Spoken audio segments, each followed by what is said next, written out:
Olá, está começando mais uma edição do Sim Notícias com os principais destaques de Linhares e região. Nesta edição você vai ver: retorno no fornecimento de água em Linhares traz alívio, mas moradores estão preocupados com a qualidade da água. Incêndio destrói hectares de vegetação em Soretama e também em Bebedouro. Polícia tenta identificar autor de homicídio no bairro Movelar, em Linhares, nesta segunda-feira. Autores de duplo homicídio em Pontal do Ipiranga também ainda não foram identificados. Confira uma entrevista com o deputado federal Sérgio Vidigal, do PDT. Em visita a Linhares, ele falou da CPI do BNDES. E o esporte, é claro, é assunto para o nosso cronista Altemar Félix. Estas e outras informações a partir de agora no Sim Notícias. Linhares se vê aqui.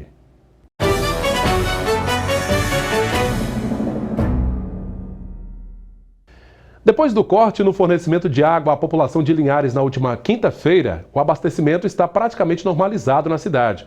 Apesar de aliviada com o retorno no fornecimento, a presença de uma bactéria na água identificada nas análises laboratoriais deixou a população preocupada. Depois do transtorno causado por quase 40 horas sem uma gota d'água nas torneiras, aos poucos a rotina do linharense vai voltando ao normal. Foi bastante complicado, foi difícil trabalhar. E vamos ver se nosso governo sai e faz alguma coisa melhor, porque o esgoto é só aquilo não. Tem muitos lugares que faz do mesmo jeito que aconteceu aquilo ali dessa vez. Bom, agora que a água voltou foi um alívio, né? Bom, bastante, para todo mundo. Então para mim, mas para todos os comerciantes e o pessoal da residência, né? A dona Elza comemorou a volta no abastecimento, mas precavida ela mantém cheios esses vasilhames. Ela tem medo que a água volte a faltar nas torneiras. A dona de casa também não está tão confiante com a qualidade da água que chega às casas. Vem suja assim, mas a gente não pode beber nem fazer comida, né? Eu tô vendo que a senhora está um pouco receosa de tomar essa água. Não vou tomar não. Tá com medo? Eu tô com medo, né? Porque, sei lá, depois dá algum problema, né? Assim, passar mal. A água do rio que abastece a cidade voltou à tonalidade normal desde a última sexta-feira, bem diferente da cor escura do dia anterior, em que o abastecimento foi suspenso. As amostras encaminhadas para análises em laboratórios de Vitória revelaram a presença de cianobactéria, nocivas a humanos e também animais, como explica o próprio biólogo da Prefeitura de Linhares. Essa bactéria ela tem um dispositivo natural de defesa. Qual é? Ela produz uma substância que é tóxica, chamado de cianotoxina. E essa cianotoxina, em quantidades elevadas, ela vai causar problemas na saúde de peixes, de aves e também de mamíferos. Depois de um tratamento de água que segue padrões, e esses padrões são fiscalizados, então você tem um padrão de qualidade de água a ser entregue, você tem vários testes que você faz. Então esses testes eles podem ter um tempo entre um e o outro, dependendo do tipo de água, da situação, porque tem outros fatores que vão implicar na multiplicação exagerada desses micro-organismos. O diretor do Serviço Autônomo de Água e Esgoto do município garantiu que a população não corre riscos.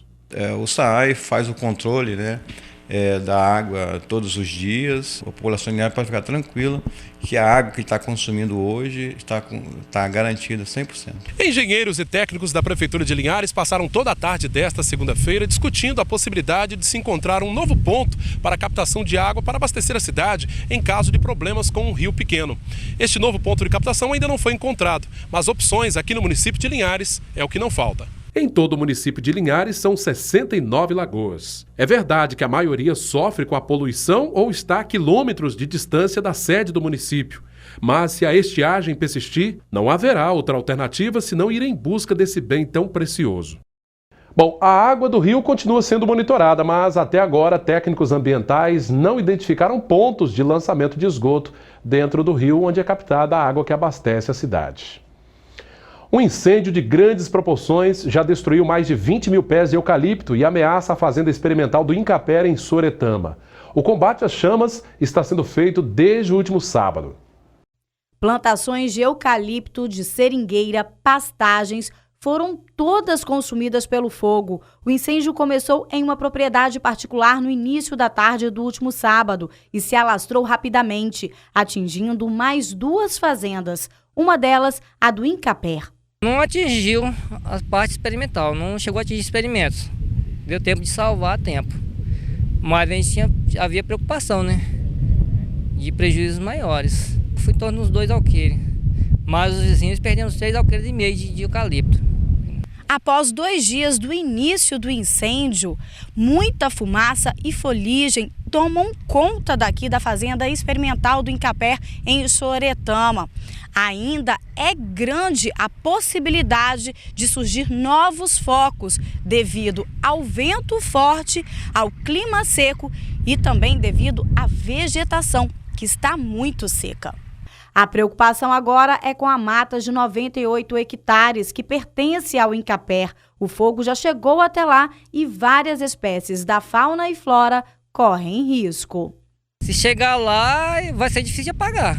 Nesta propriedade vizinha à Fazenda Experimental, o prejuízo foi grande. Cerca de 20 mil pés de eucalipto foram queimados. Em área foram 15 hectares mais ou menos queimados. Agora em valor, assim, eu não tenho nem noção agora no momento não. Mais ou menos umas 20 mil plantas. A suspeita é de que o incêndio tenha sido criminoso. Uma avaliação da área atingida será feita para saber o real motivo da queimada. Desde sábado, equipes do Corpo de Bombeiros, da ICMBio, da Vale do Rio Doce, Incapé e agricultores trabalham para combater os focos e impedir que o fogo se alastre para outras áreas. E uma floresta nas imediações de Bebedouro também está em chamas desde a última quinta-feira. Uma área equivalente a 20 campos de futebol já foi destruída. O fogo consome a vegetação desde a última quinta-feira. A cortina de fumaça é vista a quilômetros de distância do local do incêndio, numa floresta na localidade de Bebedouro, em Linhares. O difícil acesso à mata tem prejudicado o trabalho dos bombeiros, que conta com a ajuda de agricultores e de uma empresa da região. A água usada para combater as chamas é transportada até em tratores pelo meio da mata. Nas imagens aéreas feitas com exclusividade para a Rede Sim, é possível ter a real dimensão do prejuízo ambiental causado pelo fogo, que já consumiu uma área superior a 20 campos de futebol. Ainda não se sabe o que originou o incêndio, mas, de acordo com o Corpo de Bombeiros, muita gente tem ignorado a orientação de se evitar queimadas, pois com a vegetação seca por causa da longa estiagem, as chamas se alastram facilmente. E uma equipe do Parque Estadual de Itaúnas, em Conceição da Barra, resgatou esta preguiça comum que corria o risco de morrer no incêndio que destruiu vários hectares de eucalipto e ameaçava chegar à unidade de conservação. Foi na última sexta-feira. A preguiça foi encontrada a cerca de 15 metros de distância do fogo e, após o resgate, foi levada para uma outra floresta da região. O animal é visto com frequência nas matas do Parque Estadual de Itaúnas. Vamos saber agora como fica o tempo nesta terça-feira em toda a região. A terça-feira será de sol forte, infelizmente com poucas nuvens. Em Linhares, as temperaturas variam entre 19 e 32 graus. Colatina, mínima de 17, a máxima pode chegar a 34 graus. Em São Mateus, mínima de 20, máxima de 31. Já em Vitória, a mínima será de 20 e a máxima 29 graus. Daqui a pouquinho, depois do nosso intervalo, polícia tenta identificar autor de homicídio na manhã desta segunda-feira no bairro Movelar. Nós já voltamos. A Polícia Civil investiga a morte do operador de empilhadeira assassinado a tiros por volta das 6 horas da manhã desta segunda-feira no bairro Movelar, em Linhares.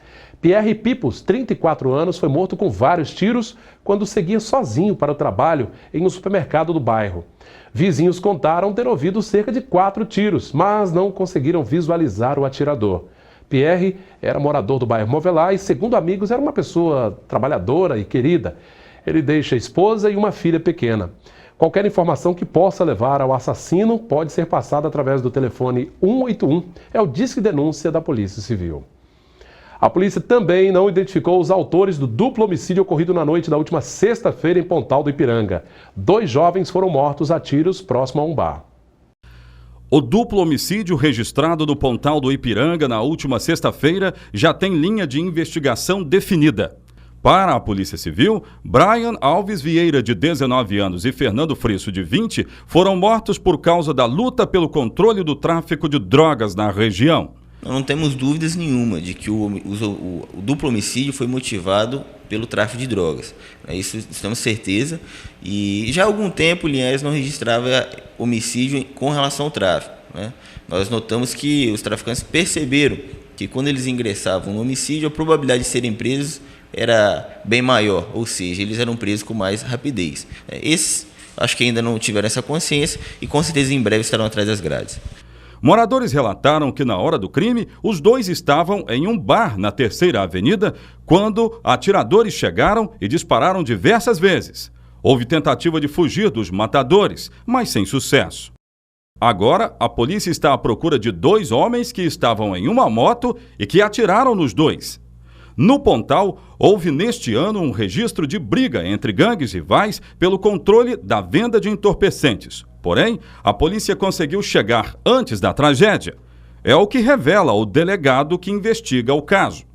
Já há algum tempo, nós tínhamos a informação de que alguns traficantes objetivavam praticar um homicídio na região de Pontal do Ipiranga. Próximo à data do Forró Pontal, nós tínhamos a informação de que esses indivíduos estavam homicidados numa propriedade rural. A Polícia Civil agiu, junto com a Polícia Militar, e conseguiu prender esses indivíduos que seriam os autores. Junto deles foi apreendido um farto armamento. Foram 2 pistolas, revólveres, espingardas e até uma banana de dinamite, que, quem se recorda, foi bem publicado. E evitamos naquela época, então, que no Forró Pontal ocorresse o crime. Porém, dessa vez não foi possível evitar, ok? Mas nós já sabemos, temos indícios do grupo que agiu, que praticou esse ato bárbaro, e a resposta vai ser a altura da polícia. Uma terceira vítima dos tiros do Pontal está se tratando no Hospital HGL. Um jovem de 20 anos levou um tiro nas nádegas. Foi socorrido por populares e passa bem. No mês, a polícia registrou 5 mortes na cidade. É lamentável toda essa violência aqui em Linhares, A gente espera que os autores desses 3 homicídios sejam identificados e presos o mais rápido possível. Vamos saber agora como fechou o dia o mercado do café.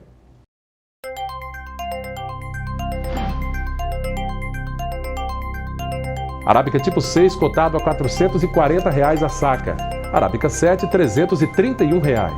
Conilon tipo 7 fechou valendo R$ 339 a saca. Agora vamos falar de esportes com o nosso cronista Altemar Félix. Sim, Esportes. Oferecimento H&E Esportes e Mecânica do Trevo. Muito bem, para quem ainda não sabe e não acompanhou no último final de semana, o jogo do Linhares contra o Atlético Itapemirim, que seria no último sábado, foi adiado para a próxima quarta-feira, às 15 horas, no estádio Joaquim Calmon, Campo do América. Nós vamos transmitir lá pela Rádio Cultura de Linhares, que é aqui da Rede Sim, com toda a equipe esportiva 920. Agora informações do Campeonato de Futebol Veteranos de Sooretama e a caminhada e corrida do coração no 3 Barras. Confira aí. Campeonato de Futebol Amador Sooretama, veteranos 35 anos, Joerana 3, Chumbado 2. Com isso, Joerana A, campeã temporada 2015.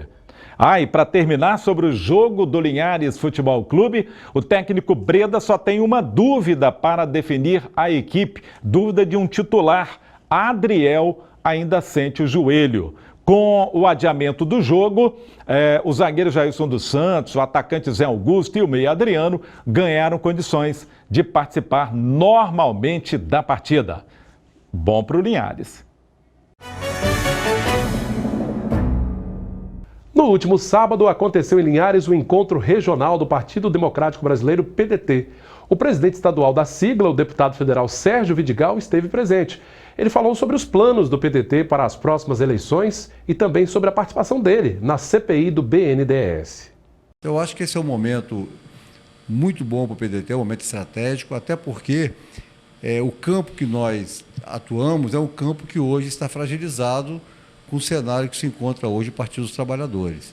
Isso está permitindo que o PDT avance nesse campo. Nós estamos filiando vários prefeitos de várias cidades, ex-prefeitos também nós estamos filiando, e também novas lideranças que estarão disputando a eleição no ano 2016, e o PDT terá em torno de 25 a 30 candidatos a prefeito no estado do Espírito Santo. É um número bem expressivo e uma coisa importante, nós estamos ganhando muito em qualidade dos nossos candidatos. Isso tem nos ajudado muito, porque o que nós precisamos? Não adianta simplesmente eleger o prefeito da cidade. A sua gestão tem que ser referência para o partido, porque se ele fizer uma gestão com referência, isso fortalece a sigla do PDT, porque é o modelo do PDT de governar.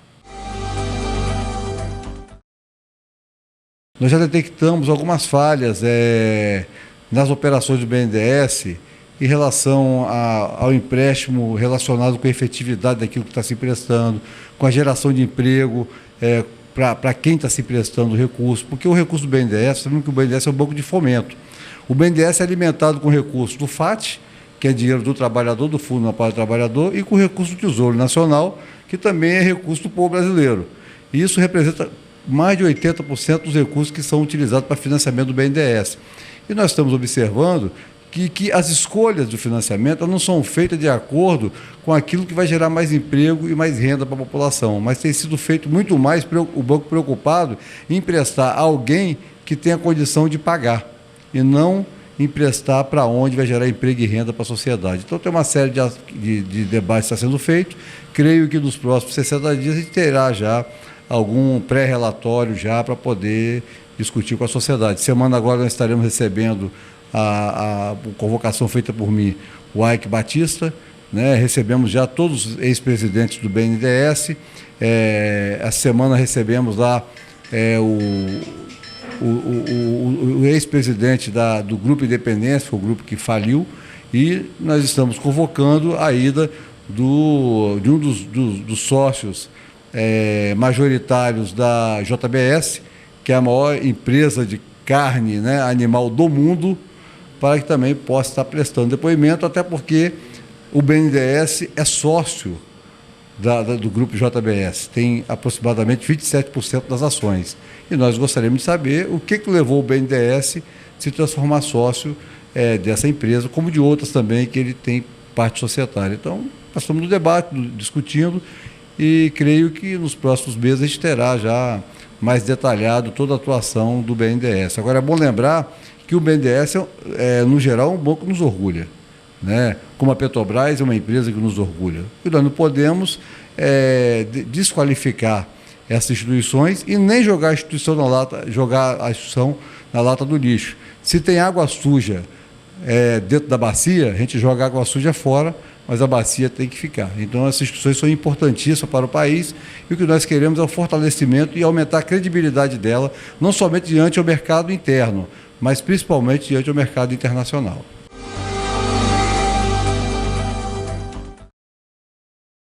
Olha bem, nós também estamos levantando isso. Hoje o Brasil, o BNDES, de 15 a 17 bilhões dos seus recursos foram para financiamento a outros países, e o nosso questionamento, ele vai muito além do financiamento. O nosso questionamento é o seguinte: o que o Brasil está financiando lá fora? Ele está financiando infraestrutura, porto para Cuba, hidrelétrica para outros países, metrô para Caracas. Então, ele está investindo em infraestrutura nos países. E qual o maior problema que o Brasil tem hoje? É exatamente infraestrutura, logística e energia, é o nosso maior problema. Então, como é que o país financia outros países que vão competir conosco e o juro praticado lá fora é menor do que o juro praticado para financiar as empresas brasileiras? Então, esse é um questionamento que a gente está fazendo. O que fez o banco tomar essa decisão de utilizar seus recursos, que é recurso do trabalhador, para financiar investimentos em outros países, enquanto que o Brasil precisa desse investimento, e que é mais grave, o juro lá é 4,4% ao ano. O juro aqui no Brasil hoje está dando em média de 9% a 11% ao ano, até porque a taxa Selic já está 14,25%. Então, esse é o questionamento que a gente tem feito e que a gente vai aprofundar esse debate. E 70% das empresas que executam obra lá fora são empresas que estão envolvidas na Operação Lava Jato. Esta edição do Sim Notícias está terminando. Você, claro, pode continuar participando do nosso telejornal enviando sugestões de reportagem para o e-mail pautalinhares@redesim.com. Nossas reportagens e vídeos estão no facebook.com/tvsimlinhares ou também no YouTube. O nosso telefone de contato é este aí que aparece no vídeo, 3373-2000. Obrigado pela sua audiência, um bom começo de semana e até a nossa próxima edição. Sim Notícias, Linhares se vê aqui.